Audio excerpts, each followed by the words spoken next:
Andun ka din, nakayakap ka na nakayakap. Di pa nga tapos eh, nilinext natin. Ayan. Alam niya nga Kung ako kay Genya, isampal ko yung cellphone na yan sa pagmumukha niya. Malandi ka. si Minahal ka na ng tao. Ang gwapo-gwapo na nga ng tao eh. Pagsisilosan niya, pinakilala ko pa siya na jowa ko. Pagsisilosan pa niya yun. Eh siyempre, bakla, nakipaglampungan ka doon sa kwarto. Totoo naman yung sinasabi ko, nakayakap ka. Hindi mo, what I mean is, nakayakap ka ng nakayakap sa kay ano. Tapos nasa kabilang kwarto lang yung jowa mo, di mo man lang iniisip na masasaktan yung jowa mo. Ang ganda mo kasi eh. Tangin ang ganda yan, ibaw na natin.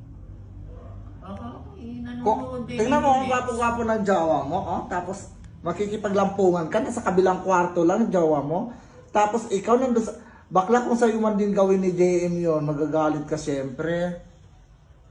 Kaluka.